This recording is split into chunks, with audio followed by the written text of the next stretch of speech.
Chances are, if you're the kind of person who wound up clicking on a video with some pseudo-intellectual title about Mob Psycho 100, you're not going to necessarily need this particular exercise. But it's important in elucidating my point, so stick with me. When you think anime, what comes to mind? This? This? This? Or maybe this?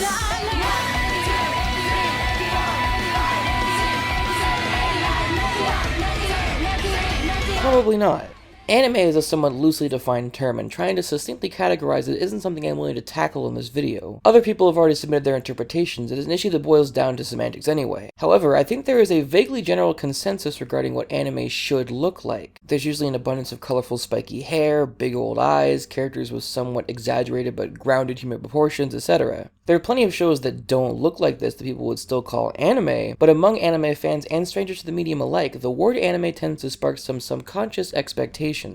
It doesn't matter if you first picture Devilman, Boku no Hero Academia, or K-On! The point is that there is something you picture with which other new shows labeled as anime inevitably get compared to, whether you actually make that comparison or not. This is the setting with which we introduce the show Mob Psycho 100, and it's important we provide this context. Everyone comes to a show with different expectations. For example, with this show, I was excited having read the manga. To others, maybe it was hardly a blip on the radar, but it piqued their curiosity. To others still, they might have heard of it through the recent popularity of the One Punch Man anime adaptation. No matter the catalyst, one thing is made abundantly clear upon first glance.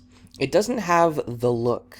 The pre-established anime look that even One Punch Man had. It's definitely still anime, and it even follows a lot of traditional gag anime trappings if you watch beyond episode 1's beginning fight sequence. The character designs, however, still look different. And couple that difference with the average audience member's presupposed expectations of what anime should look like, and you get a lot of mixed reactions. Some anime vloggers I've seen while binging off pre-episode 1 hype looked at the show and dismissed it as ugly. Others, like a friend of mine, looked at the trailers with their emphasis on portraying its complicated, ridiculous, but vaguely unsettling tone and called it kind of creepy or otherwise off-putting. I don't think it's a stretch to say that to many the show may look unappealing, which is wonderful. I don't know about you, but I like it when other people also like the things that I think are cool. But the fact that the show doesn't instantly grab some people, the fact that the show can turn off some anime fans, let alone a general viewing audience, I think is an important part of Mob Psycho 100. Thematic spoiler warning, Mob Psycho 100's main point is most comparable to Steven Universe of all shows. They're both shows starring young boys at the dawning of their maturity that also have cool action scenes that promote non-violence and empathy above all else.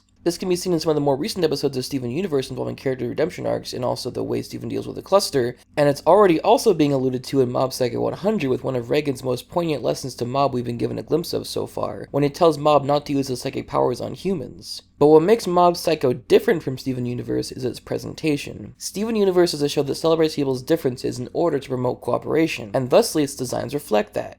Characters are cool, dynamic, and instantly likable while being wildly diverse. Mob Psycho 100 takes a don't judge a book by the cover approach instead. Everything about the show is meant to seem off-kilter and unlikable. I think the show looks very cool, but it's a show with a lot of stuff going on visually and sonically, which creates this cacophonous feeling right down to the opening and the main characters. Reigen is the sweaty, sleazy businessman taking advantage of the naivete of his customers and this young 14-year-old boy for personal gain. Even the musical motifs that follow him around exude this feeling that you're being ripped off. It's a soundtrack that reminds you of being in Red's tent from Animal Crossing right before he sells you a fake painting. Instead of a cheerful and well-meaning boy like Steven, we get this creepy little stone-faced mob who we're clearly meant to sympathize and empathize with, but we're also meant to fear. His introduction in episode 1, both the animated opening battle and his more formal one, make Mob seem dangerous and kinda scary. And the counter we see scattered through these formative episodes give off this uneasy feeling that there's a ticking time bomb waiting to explode. And then he does, and you're like, oh shit, what the fuck? Maybe he's a good kid, but you don't want to stick around and find out. But the thing is that for careful viewers, there is clearly more going on. As early as the end of episode 1, we're given hints that the show has something to say, or at least that the show has some heart and some depth to it in the seemingly unbalanced relationship that drives it. There's a scene at the very end of episode 1 where Mob is shown looking at two students walking by, hanging out together, about to get something to eat, and you can tell his curious gaze is subtly envious. But then Reagan walks into the frame, and we begin to see how the relationship is mutually beneficial, as Reagan also offers Mob the chance to eat out together. Again, earlier in the episode, after Mob presents the boss ghost with a discarded photograph granting his spirit peace, the ghost asks Mob who he is, to which Mob responds that he's nothing. And later in episode 3, he calls himself terrible. It's clear that Mob doesn't have a lot of agency or confidence in himself as a person, but Reagan, in true Kamina-esque, semi-deuteragonist, semi-decoy protagonist fashion, gives him a firm reminder that he is in fact more than nobody. He is Mob, assistant to the up-and-coming psychic extraordinaire Reagan Arataka. And then in episode 3, he tells Mob that he saved people in only a way that he could. Reagan is still definitely using Mob. During the phone call between Reagan and Kurata in episode 2, it's apparent that both characters were actively trying to control Mob for their own selfish reasons. At this point in the show, Reagan's concerns for Mob aren't always 100% sincere and selfless, but they're still there if you put a little bit of effort into noticing them. And that's what this show is. It's what makes this show's art style so great. It's a show that requires effort to even like and understand, but it's a rewarding experience getting into it. If it takes you some effort to get past the art style, you're rewarded with the interesting experimental visuals, as well as a story with a lot of fun gags and some really great characters. All that being said, by the end of episode 3, you're pretty convinced Mob's a pretty special, precious boy. If you're watching this show weekly, it's pretty hard not to be sold at this point. Hey, thanks for sticking around this long.